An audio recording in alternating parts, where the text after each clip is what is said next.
What's going on, everybody? It's Q from Retro Q Gaming, and we've got a little bit of an interesting turn of events here, especially considering that's something I've talked about in the past, as well as something that's still ongoing at the moment. Now, I'll give you a little bit of a backstory real quick. If you have been paying attention at all through the PC gaming landscape over the last, let's just call it this year, let's call it in 2019, you will already know that there's a whole issue going on in the likes of digital distribution. You have other publishers and other developers moving their games away from Steam to potentially their own launcher. Now, of course, Steam is the biggest, the completely biggest in any capacity, way, shape, or form of gaming communities in any way. It's obviously the biggest store, it's got the biggest user base, the biggest amount of players, the biggest games, the biggest amount of games, etc., etc., etc. Of course, Epic Games has kind of started to push back on that with their own launcher. Now, their launcher has existed for a while, but recently they've added a store to it. And of course, with so many people playing Fortnite, they're hoping that people will roll over and get more games on there, offer some more choice, whatever it is. And some of the terms they've actually set out are more attractive to developers and publishers than Steam's ones. So of course, some gamers, some developers, some publishers, whatever, have been moving their games exclusively to one store or the other.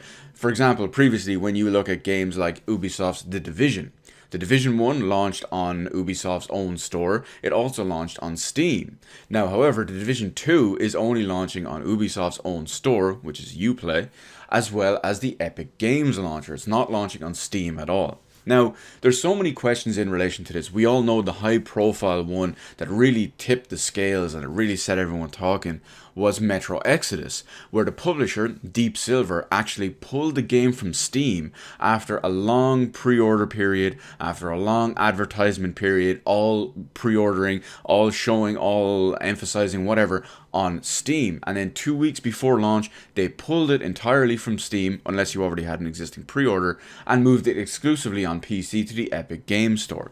Now, I'm not going to get into the whole situation about competition, innovation, whatever on that. That's a whole other video that I could talk about, and a whole other video that I probably will make someday. But we want to look at another video I made very, very quickly, it's probably a few months ago at this point, when all of this kind of thing was starting up.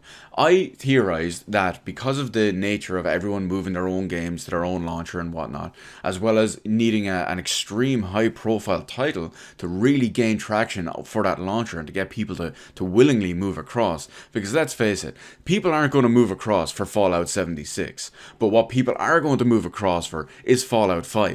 What people are going to move across for is the likes of Elder Scrolls 6. They need a big high-profile title, and I gave a perfect example of that at the time. And that one, of course, was Cyberpunk 2077. Now, the reason why I theorized that one would actually do it is because the developer of Cyberpunk 2077, CD Projekt Red, actually own GOG. They own GOG Galaxy, Good Old Games, or whatever way you prefer to call it. Now, in the past, we've seen one of their games be exclusive to their own store. It essentially flopped. It was not a high-profile title, and it basically flopped on their store, so they released it on Steam. However, Cyberpunk 2077 is a whole different story, and back then, I theorized that because of the hype and media generation around this game, and just how good it looks, for the most part in general at least, there are one or two things I'm still kind of worried about, but that remains to be seen. But Cyberpunk 2077 could have been their hook. It could have been their real big high-profile title to get everyone to move over to GOG, or at least consider GOG. Because let's face it, there are many people out there that won't buy games if they're not on Steam. There's many people out there who will buy them on multiple different storefronts, but maybe not GOG Galaxy. However, something like Cyberpunk 2077 might persuade these people to make a GOG account. Sure, they only might buy one game at first, but when there's a sale, or when they're feeling to play a certain game, or maybe they stumble onto something retro, old school, because, well, GOG does a lot of old games. That's what they're hoping for. That's the big draw. They want long term. Sure, Cyberpunk's going to make a shitload of money, and if they originally just launched it on GOG exclusively, they'd get 100% of the profits, versus the different shares and different market and whatnot from other platforms. But anyway, that's beside the point. I theorized that could potentially happen based on what we were seeing with publishers, Steam, the Epic Store, all that other stuff. Well, fast forward a couple of months or whenever I made that video, and we have based CD Projekt Red. And what are they doing? Well, they're doing what CD Projekt Red does best. Be big ballers. So, CD Projekt Red have confirmed that Cyberpunk 2077 on PC will not be exclusive to any digital store. Now, what that means is it's not going to be exclusive to Steam, it's not going to be exclusive to Uplay, it's not going to be exclusive to Origin, it's not going to be exclusive to the Epic Games Store, it's not even going to be exclusive to their own first-party in-house publishing system, GOG Galaxy.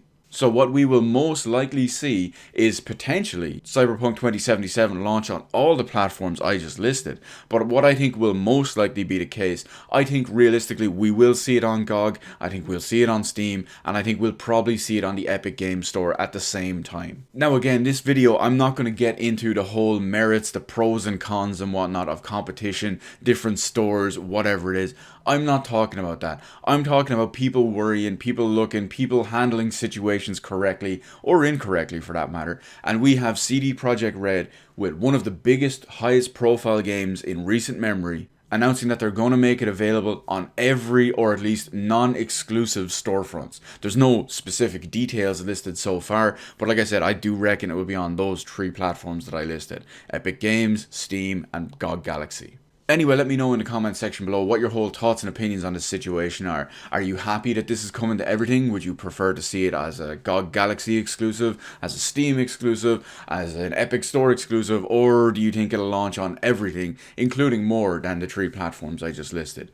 Does this affect your purchasing decision in any way, shape, or form? I know I'll still be buying it on Steam. That was always really the plan. And while I'm not 100% adverse to having multiple launchers, after all, it's just an extra click. It's the practices, policies, offers, features, whatever, of these launchers, and some of the possibly shady shit that the publishers and developers do behind the scenes that pisses us off and makes us go against these. Anyway, let me know all that good stuff in the comment section below. Hit the appropriate button to let me know how I did on the video. While you're at it, why not head on over and hit the subscribe button? Even ring that little notification bell. Let's get those sub numbers up. 850, we have that 100% blind Dank Souls 3 live stream run. No hand holding, no anything. Now, of course, getting a notification from YouTube about a new video upload or live stream or whatever is a whole other story in current year, but hey, at least you can say you tried, am I right? As always, thank you so much for watching. I will see you in the rest of the videos in my channel.